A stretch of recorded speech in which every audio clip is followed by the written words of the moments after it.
అబ్బా, ఆఫీస్లో కూర్చుంటే ఎంత బాగుంది. మెత్తటి కుర్చీ, చల్లటి గాలి, బయటికి ఏళ్ళ బుద్ధి కాదుల్లా. కొందరైతే ఊకుకే ఏటీఎం సెంటర్లో కురుకుతాన్రట, పైసల కోసం కాదు, మంచిగా ఏసీ ఉంటుందని. అరే, నీ అకౌంట్లో ఏ కానా లేదు, బ్యాంకులో నీకేం పనిరా అంటే, ఏ ఈడనైతే ఏసీ ఉంటుందిరా అంటాడు దోస్తుగాడు.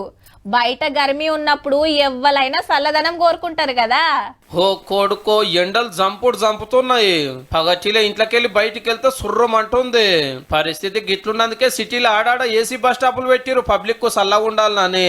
బస్ వచ్చేదాకా పురుసత్తుగా కూసోవచ్చు. అన్న మంచిగున్నదానే. ఏసీ రాదు, అసలు ఫ్యానే రావట్లేదు, ఇంక ఏసీ ఏం వస్తుంది. ఎండలు ఎక్కువైతే ఇలా కూర్చోలేము, బయట నిలబడింది బెస్ట్. ఏసీ అయితే లేదు, పంకలు కూడా లేవు సరిగ్గా. చాలా ఇబ్బంది, పిల్లలకు ఇంకా పెద్ద మనుషులకు చాలా ప్రాబ్లం అవుతుంది. గది కథ. ఏసీ డబ్బాలు ఉన్నాయట గానీ అందులోకెళ్ళి చల్లగాలి అయితే రాదు. ఫ్యాన్లు గిట్లా పని చేస్తలేవంటే చూడండిగా. ఇక సీక్రెట్ కెమెరాలు కూడా ఉంటాయి గానీ ఎవరిని చూడాయి అంటే పని చేస్తలేవు అన్నట్టు. లోపల ఉడకపోత కూకునే దానికన్నా బయట ఉన్నదే నయమని పోగూడా పోతలేరు గర్మి కోసపడక.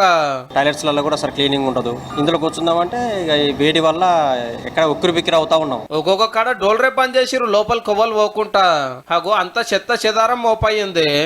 లాక్ వాడదంటే ఇక లాక్ తీయడానికి రాలే ఓపెన్ చేయాలి. కానీ ఏసీ బస్ స్టాపులు ఎవరికి అక్కడికి వస్తున్నాయి అంటే యార్ల కంపెనీ వాళ్ళకు.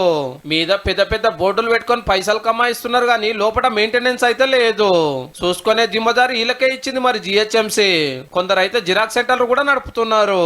ఫ్రీ వైఫై లేదు, ఫోన్ల ఛార్జింగ్ సౌలత్ లేదు. సూపులకు ఉన్నాయా అంటే ఉన్నాయి. ఈ నొద్దులేమో గానీ ఎండలు ఇంత ముదురుతున్నాయి. ఏసీ బస్ స్టాప్ల మీద నజర్ ఏం రిసాలరు, పబ్లిక్ కు మస్తు తిప్పలైతుంది.